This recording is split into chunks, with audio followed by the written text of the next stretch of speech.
Program contains graphic material, including offensive language. Viewer discretion is advised.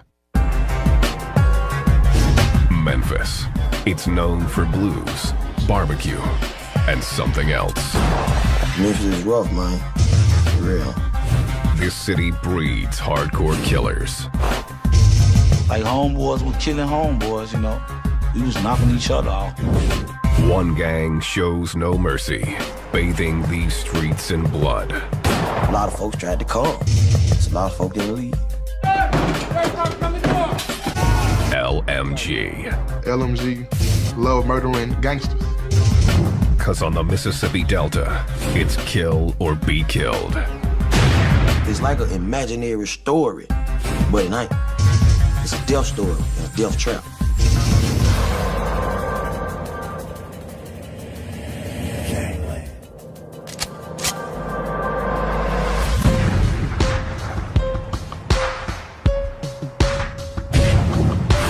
Memphis, Tennessee, heart of the Bible Belt.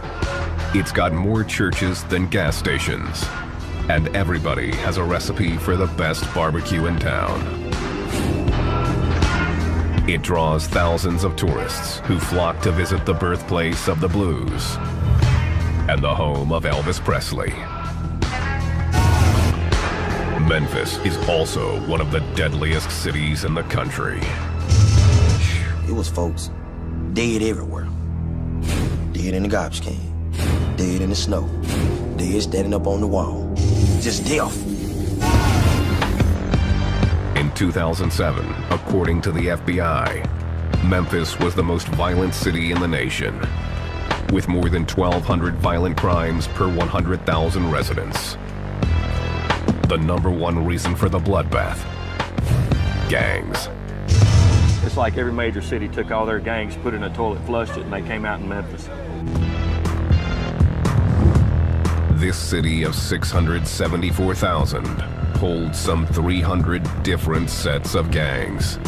The most notorious of those, the LMGs, love murdering gangsters.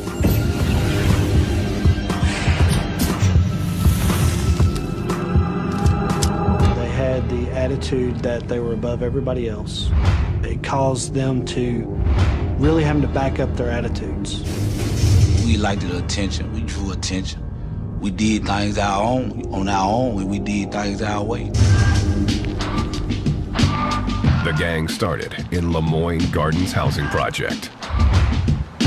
Located on the city's south side, the gang made it synonymous with murder. I done seen folks get shot all kinds of ways. 1 bullet, 2 bullets, 3 bullets, 4 bullets, 5 bullets, dead. It's like survival of the fittest. You know, just gotta watch your back. The LMGs also made the gardens extremely dangerous for outsiders who dared to enter the area. You come through there, you gotta know somebody. You don't know nobody? I'm telling you what's been happening to you. And that's for real. 28-year-old D'Angelo Bills grew up in the garden.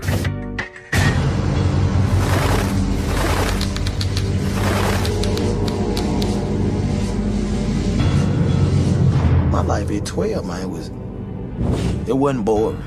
You hear me? Back then, I loved it. Skipping school, smoking weed, shooting dice, shooting guns in the air.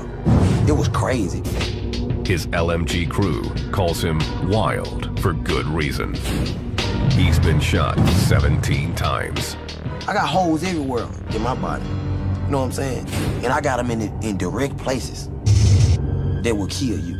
In the head, in the chest, in the heart, in the stomach, in the leg, in arteries. Wild has lost feeling in almost his entire body. You can see this part right here, numb. This is the only feeling I got right here in my body. You hear me? Right here. One shooting took place when Wild was hanging on his front porch, and a group of strangers appeared on his block. I wasn't really paying them no attention. You know what I'm saying? Someone was just telling me to look. Boom, as soon as I looked, it hit me in my face. Wild was shot in a hail of gunfire. One bullet lodged above his eye. I was trying to snatch this out. But it was stuck on my eye bone, though. You hear me? Wild took off running as bullets chased him. One hitting him in the hand, another in the back. My back was hurting so bad because the bullet was on my spinal cord. To this day, Wild doesn't know why the men went after him. It's just part of life in this project. I'm from Morgan. What you expect? You hear me? I'm hated by a lot of people.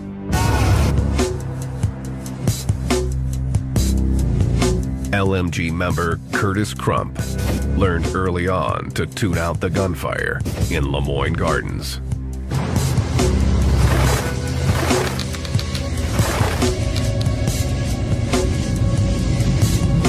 If we in the park playing basketball, a couple guys got to shooting on the drive, I just kept on playing basketball because it wasn't nothing new to me. As long as I ain't get shot, I'm all right. Curtis was raised to believe in God and the Bible, but the lure of fast money trumped his religious upbringing. You see drugs, you see people with nice cars, you see different other females, and once I picked up on it, man, the church life couldn't tell me nothing, my mama couldn't tell me nothing. Curtis was only 10 when he joined the LMGs. He started as a lookout, then quickly moved into selling drugs. He soon gained notoriety in the garden. I was doing anything to get my name out there. That's Curtis. Oh, he from the gun. Oh, he's straight. Don't with him. If you with him, he got a whole lot of on his team. Curtis had already been shot 7 times by his 18th birthday. Got shot right there. He shot me right there. I got another bullet hole right there. One shooting almost cost him his life. In 1990, Curtis was playing craps and was up more than $3,000. The trouble started when another player didn't like the way the dice were rolling. Like, Curtis, give me something. I told him I ain't get nothing, man. Go ask your hoe, give you something. Go rob a bank, do whatever. The other gangster went to his car and grabbed an Uzi, then began shooting at Curtis. I end up on the ground, and I see him run up on me. I told him, I'm gonna blow your up, man. You might well go and kill me. But that one unloaded on me. The gunman fired more than 30 rounds, hitting Curtis in the legs 5 times. I got to kill this now, you know what I'm saying? And you think, well, I don't want to do it because if I do, I'm going to jail. The shooter was added to a list of enemies, topped by the LMG's most hated rival, the Gangster Disciples.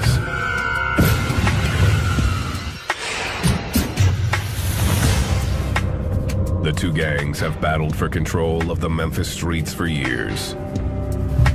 It traces back to the LMG's most revered leader, George Hewlett, aka G-Train.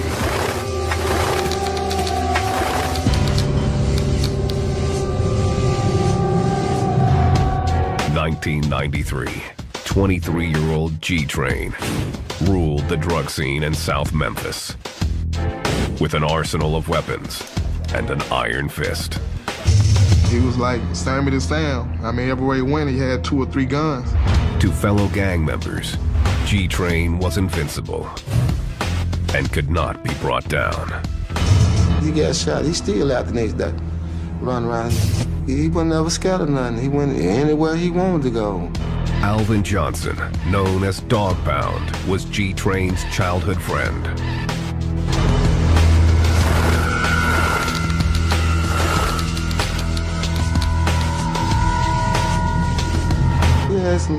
He had enemies. He had a lot of enemies. G-Train's biggest enemy was a local gangster disciple leader named Daryl Jordan, aka Cowboy. It all started with the rumor that Cowboy had jumped the little brother of a high-ranking LMG member. Cowboy had robbed him. You know what I'm saying? Took his money, took his dope. So they disrespectful, you know what I'm saying? Cowboy was also disrespecting the LMGs by selling drugs on their turf. a crime punishable by death. Cowboy, Daryl Jordan, had violated the lines of demarcation. It was Train's turf. There was no question about who ran that area of town. Cowboy was smoking weed with two friends in a parking lot near the Lemoyne Gardens project when 6 members of the LMGs, including G-Train, pulled into the lot. Train called Cowboy over to settle their differences. Minutes later, all hell broke loose. When the shooting stopped, Cowboy was lying near a parked car. He had been hit 12 times, including once in the head.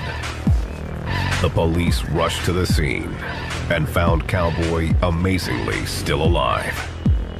He immediately made a gasping claim. When the officer got down and asked him what happened,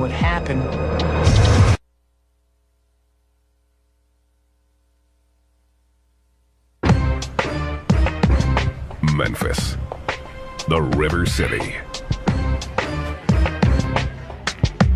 B.B. King mastered the blues here on Beale Street, and Elvis recorded his first album at the legendary Sun Studio. The city is also home to the LMGs, one of the most violent gangs in the South.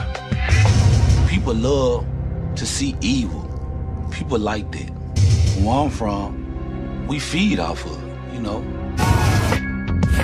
The LMG's base of operations is Lemoyne Gardens Housing Project in South Memphis, one of the poorest areas in the city. The project has 842 apartments and was built as part of President Franklin Delano Roosevelt's New Deal initiative. The goal was to rid Memphis of its slums by providing the poor with temporary housing. It was unsuccessful.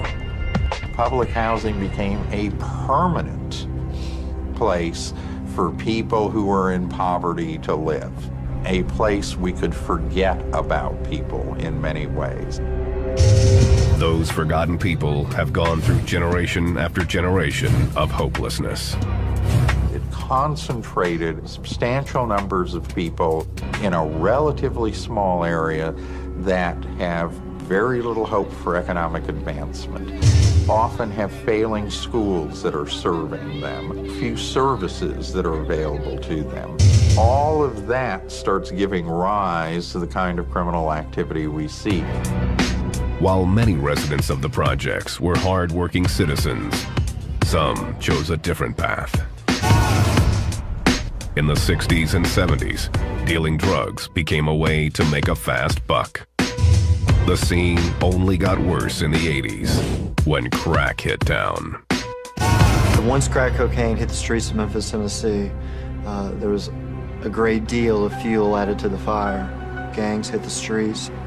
The project's toxic mix of poverty and drugs was irresistible to large gangs looking to expand their business.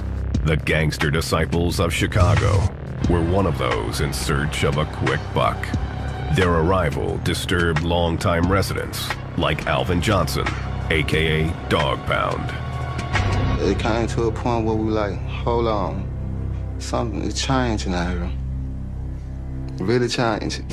When we were growing up, we used to come out and play ball and stuff. Wasn't that much arguing or fighting or hearing gunshots or none of that. Then, over the time period, things started changing. Probably when a lot of gangs started coming in, Memphis and stuff. The situation in Lemoyne Gardens was made worse by ongoing feuds with 3 other housing projects in South Memphis. They put all these 4 projects in one neighborhood. So you got 4 project neighborhoods now. There's gonna be some fight. In the early 1980s, a group of friends from Lemoyne Gardens Project decided to band together. They called themselves the Lemoyne Gardens Mafia, LMG for short. There wasn't no way out, you hear me? This is all we know. We're gonna ride together. Wherever we go, we're gonna be together. You hear me? Whenever something happens, we going together. That's just how we was. The LMGs were soon more than 100 strong, promising to have one another's backs. If somebody from the outside, we was in trouble with it, all of us was going. It wasn't no, I'm gonna pick you, I'm gonna pick you, I'm gonna pick you, I'm gonna pick you. No. It's like, man, look, man, you know we're in tour with such. Oh, for real? Hold up, man. Let me get everything. Let's go. When we mob deep. And when we mob, everywhere we go, it's somebody gonna recognize who we are. The drug scene in South Memphis was exploding, and the LMGs were looking to dominate the trade. You come get anything over there in Lemoyne Garden, from marijuana to crack cocaine to powder cocaine. It was really like a mini cartel. The gang's united front quickly became profitable. Guys over there, they stood together, they hustled together. This area right here is like where me, George, and a whole lot of us growed up at. We hung right up around this area right here. And it was like a supermarket to us. Money everywhere. You know what I'm saying? By 1993, the LMGs were running the streets. And 23-year-old G-Train was rising to the top. Train always had money. You hear me? For real. He was a bona fide hustler. His name just blew up in the neighborhood, you know what I'm saying? Everybody want to be around Train.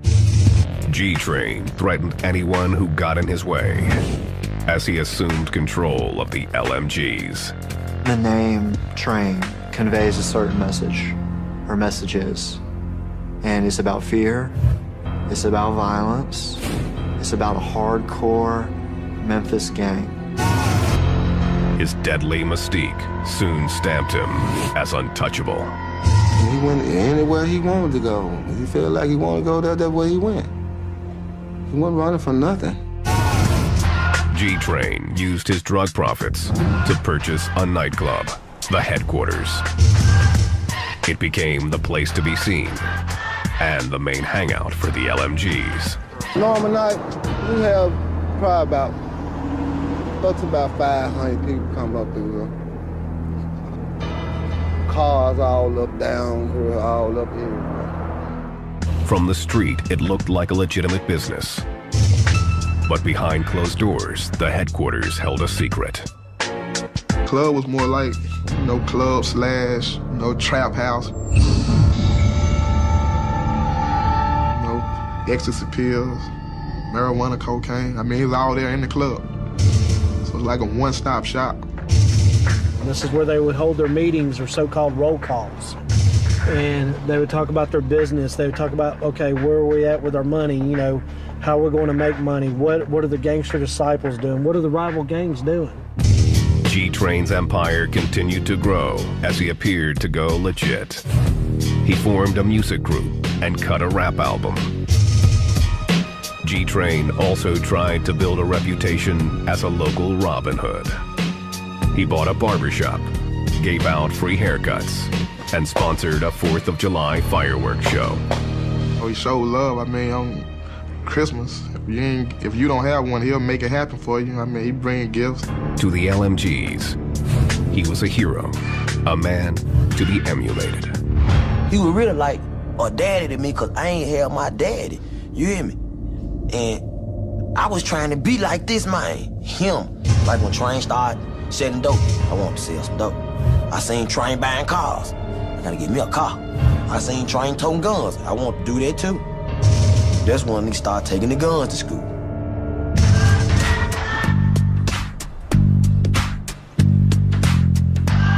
G-Train wasn't loved by all.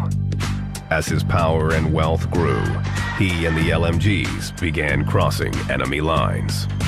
They were starting to sell drugs over onto the gangster disciple territory.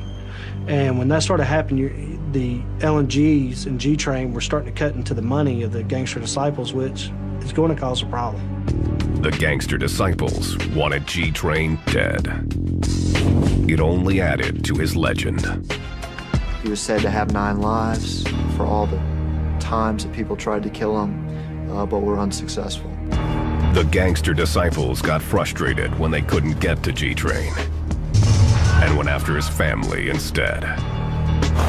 In the early 90s, they attacked Train's brother and almost beat him to death. To the LMGs, the assault was a declaration of war. Train just took it out on them. He didn't care who it was. If he was GD, he was gonna get it. All us crazy. You hear me? But we cool crazy. We ain't crazy till you mess with us. Till you do something that my brother, my cousin, my partner, my sister, my mama.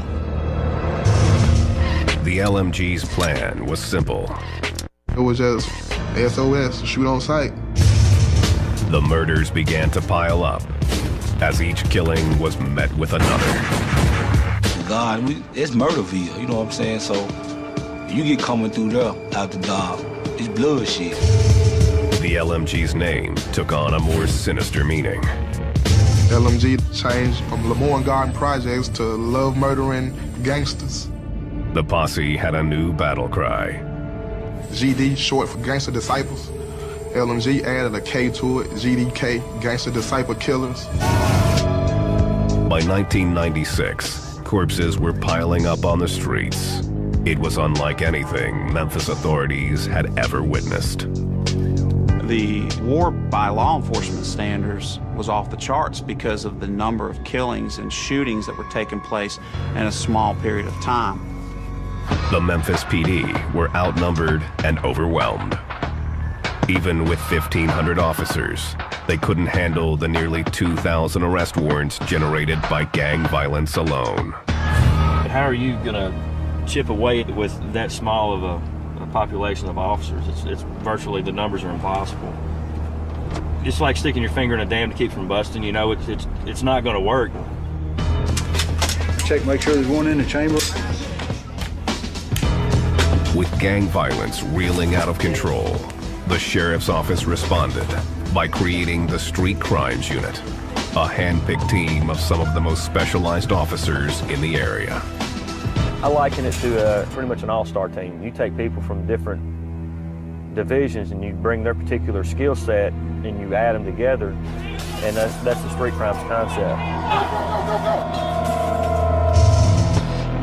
The unit had their work cut out for them.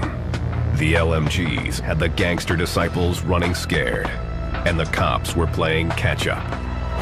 Memphis was in a stranglehold. I mean, everywhere you go, you seeing guys throwing up the L, saying, you know, LMG, LMG. We wasn't going looking for trouble. Trouble always found us. It always found us, man. Damn, man, that's a lot of dead for nothing. For real.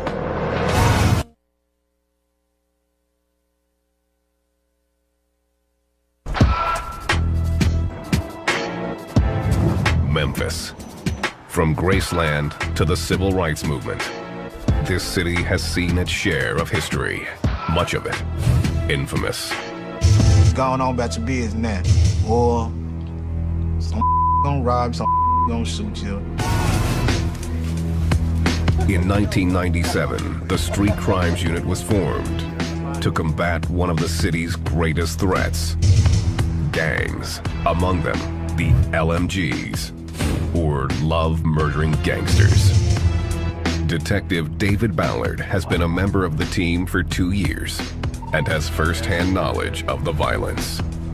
His aunt was a sheriff's deputy and was killed by a gangster while on duty.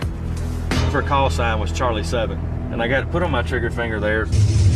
Hopefully, in the event I ever have to use that finger, she'll be there and she'll help me make good decisions. Maybe like I got a guardian angel riding with me.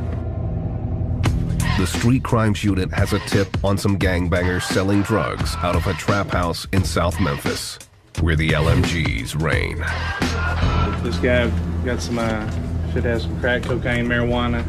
You'll be aware there's gonna be some handguns in here. Y'all watch, you know, have somebody on the perimeter, yeah. We'll take out that glass door and Hemo, you just make entry. You'll be on the shield, make your entry through there.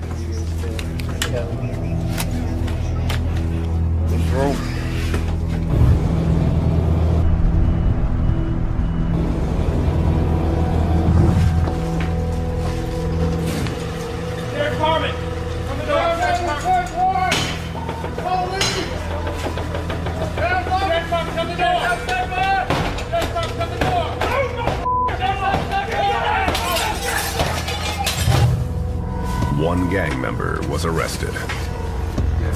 They kind of go hand in hand. There's drugs, there's money, there's gang, and it's a criminal enterprise. The officers confiscate a weapon and a stockpile of drugs and cash.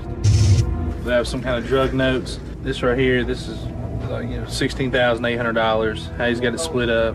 They have all kinds of little notes in here, how much they've made. This is powder cocaine. This is what people snort up their nose. There's probably gonna be about a pound or two of marijuana here. This was found in that cabinet in the kitchen where he was at. Well, right by that cabinet door, this was loaded with 4 rounds. And check this gun, see if it's stolen. That'll be an additional charge. The Street Crimes Unit is constantly on patrol in dangerous neighborhoods like Lemoyne Gardens. It's 11 o'clock in the morning on a Tuesday. You know, what are you out doing? 4 or 5 guys just walking around. We'll pull up, check them, see if anybody's got any warrants, just kind of talk to them, try to interact with them. And you never know, they may be receptive to talking to us, or they may take off running. They are looking for gang members. What are you in jail for? This afternoon, they find a group of vice lords. Question. Come here.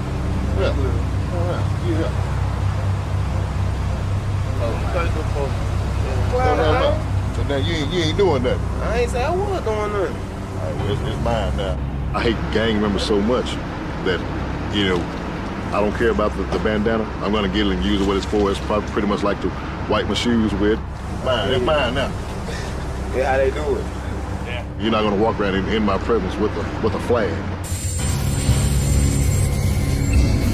They're gonna represent one way or another when they're walking the streets, who they belong with. Love murdering gangsters, the LMGs, also represent with the color red.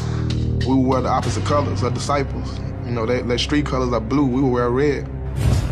There is no jump-in required to get into the LMGs. There's only one initiation rule. You've got to be from the Lemoyne Gardens Project. We was from Lemoyne Gardens, we was hood, we growed up together, it was like a family thing. The love-murdering gangsters don't have many rules. But there is a code that members like Curtis Crump adhere to. It's all about sex, money, and murder. We love having sex, we love getting money, and you up is murder. Tattoos also aren't mandated. But many members choose to mark themselves with the name of their hood. If you real thoroughbred that were born and raised from the God, you got that, you know what I'm saying? You got that stamped on you. Oh, my tattoo, it was LMG Soldier, you know what I'm saying? We got LMG on right there on my hand. It's basically my hood, something I live by, die by. A lot of people don't like LMG, so just by me having this on my hand makes me in danger. The LMGs keep it simple when signing. We had a handshake like this. We throw each other like this. We throw the L. That's Lemoyne guy. I stand for the L, Lemoyne guy. That's the L sign. That's represent LMG. And there's no other sign. That's the only sign.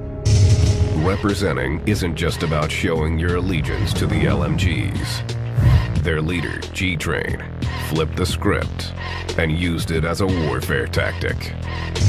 When Train was on the hunt for gangster disciples, he would wear the blue colors of the LMG's rivals and ride the streets. His disguise as a GD had deadly repercussions. Find GDs and they throw their own sign at them. When they throw it back, they jumping out shooting. The LMGs use other methods to trap their rivals in the hood. They have been known to shoot out the streetlights in Lemoyne Gardens.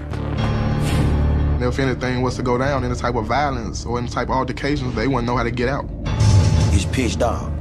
And a lot of folks tried to come. So a lot of folks didn't leave. The cover of darkness has another purpose: to keep away the police. They see a dog, and we run through a cut, and they see his dog, we know they're gonna stop. In 1997, the LMGs were untouchable in Memphis. The war with the GDs had accelerated, and the cops couldn't control the bloodshed. Then, a dead man told his tale. Ain't no such thing, well, shoot this person, let him live, go to the hospital, cause he gonna come back. And some shape, form, or fashion, oh, we come back at you.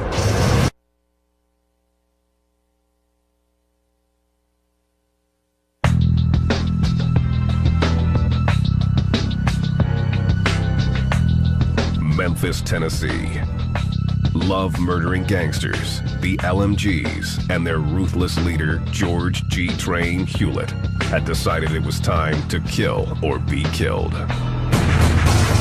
He's trying to send attention up in the media, you know. That's all they talk about. Gang leader this, gang leader George Hewlett this and that. The LMGs were involved in a turf war with the gangster disciples and anyone else who threatened their drug business. Man, it was bad coming in that project, man. Yeah. It's like a death trap. Ain't no telling what line to happen when you come in there. G-Train's wrath was focused on a gangster disciple named Daryl Cowboy Jordan. Cowboy had robbed the brother of an LMG member and was dealing drugs in the gang's hood. G-Train decided 2 strikes were all it took.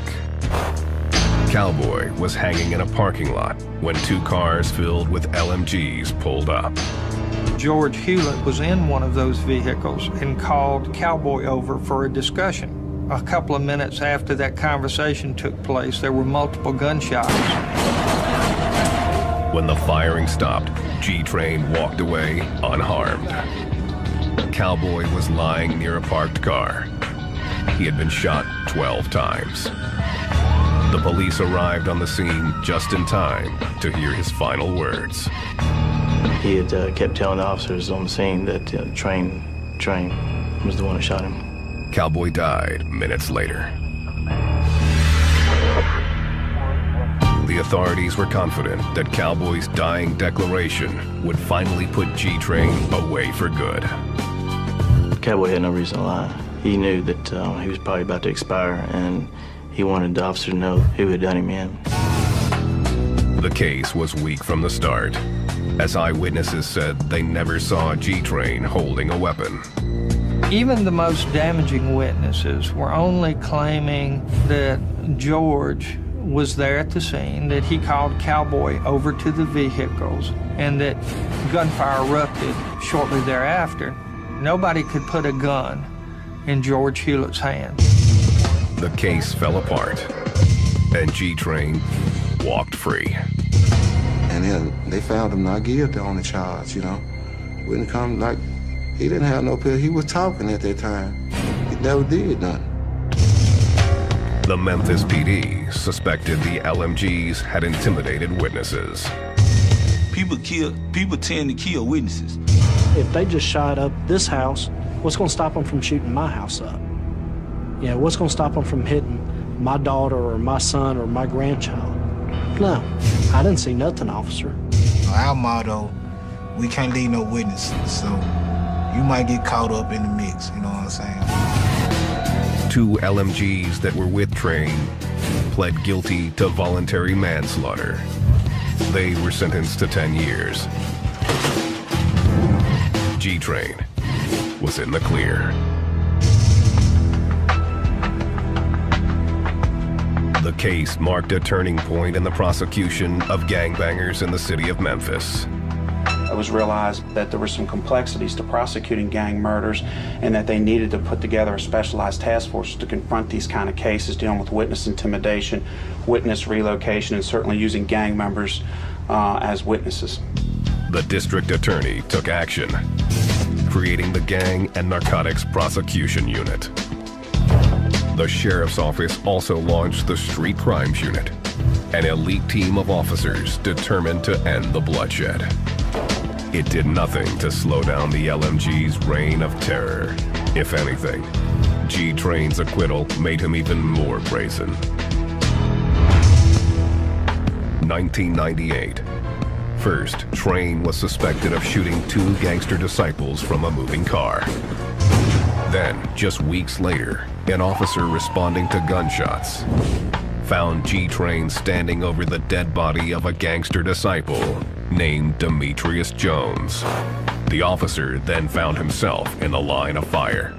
The officer went across the street to confront George, and at that time George took a shot at him, and he jumped into his car and drove off, and the officer was in pursuit but lost him. Train was placed under investigation for the murder, but remained on the streets. And the LMG's battle with the gangster disciples was far from over.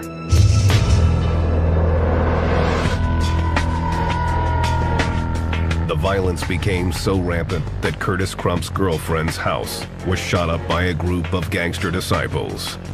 With his girlfriend injured, Curtis was outraged. I just looked at it, man, you got me up, you know what I'm saying? You should have came at me instead of trying to go to my girl's house, you know what I'm saying? Of course, I went on a rampage. Curtis and a fellow LMG decided to pay the shooters a visit. They rolled up to their house fully armed, then kicked in the door and started firing. We made sure we shot everybody in their house, you know what I'm saying? Let them know that I did, you know what I'm saying? Even if you was the one who shot in my girlfriend's house or not. Nobody was killed, but the point was made. Don't mess with the LMGs. We always thought we was untouchable. They can't kill us, man, you know what I'm saying? We untouchable, man. The LMGs may have been untouchable, but Lemoyne Gardens housing project was not. In 1998, the city began to redevelop South Memphis. The first order of business was the destruction of the garden. I hate to see they tore it down. I cried and took a couple of bricks with me. That's my stomach ground. I love that place. I was like, man, we got a lot of shit to deal with. Hell yeah, they tore the project down. What the hell we finna do now? You hear me? The garden was gone, but Memphis was faced with an unexpected consequence. The LMG spread throughout the city, and so did the bloodshed. Now, we was everywhere. And of course, we still got that, man, you mentality, you know what I'm saying? It's still LMG, you know what I'm saying? Well, we're gonna get established over here or get established over there. G-Train continued to dominate the LMGs, despite the attention of the Shelby County Gang Unit. Train, a lot of people feared him. He was not scared to pull the trigger based off the rumors on the street. He was feared, and he was very intimidating.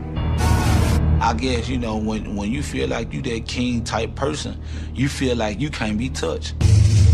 G-Train's legend was building, but even legends don't live forever. He was living like he had a death wish on him, or he knew death would ride him.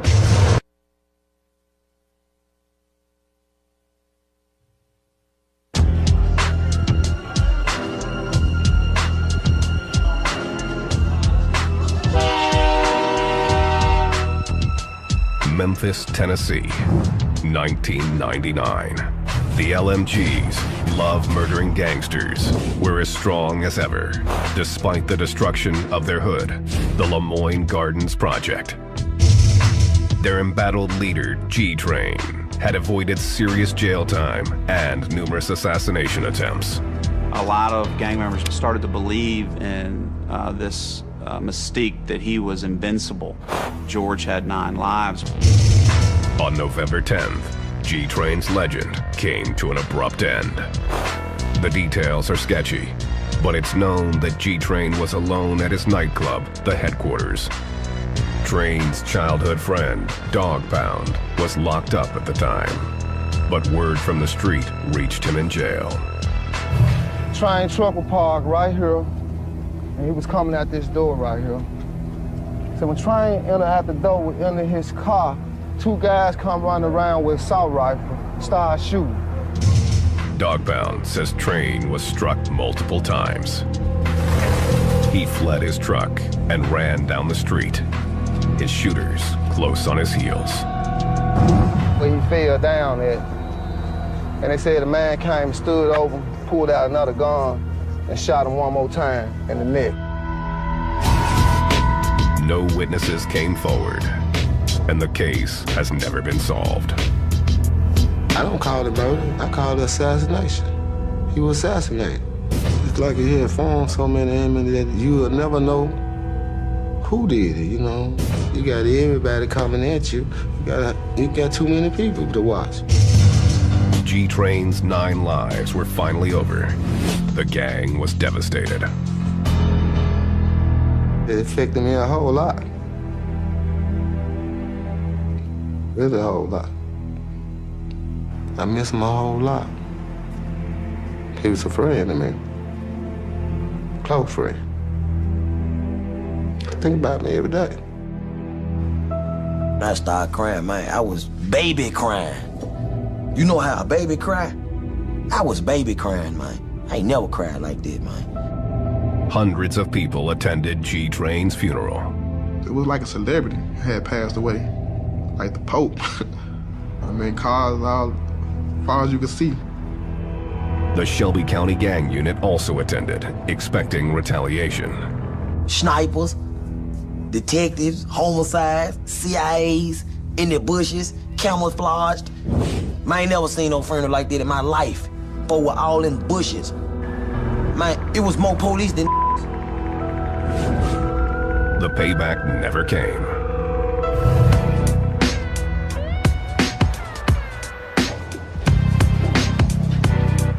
Gang members say the LMGs have been in turmoil since G-Train's death, and they're keeping a low profile. When you cut off the head, you know, you shut down everything. The whole body can't function. It was a reality check, you know what I'm saying? And like, damn, what we gonna do now? The land where Lemoyne Gardens housing project once stood is now covered with mixed-income townhomes. Dog Pound is out of jail and says he's staying clear of trouble. When he visits his old haunts, he barely recognizes the area. This was the main spot right here. It's a whole lot different now. A whole lot of things have changed. Way different what it used to be. I miss a lot of it. I can't hang around like I used to. Get a trespass charge. Some believe that because the LMGs are spread out across the entire city, they are more dangerous than ever. You can be reached anywhere, anytime. And that's a fact of life right there. You're not safe anywhere in this town.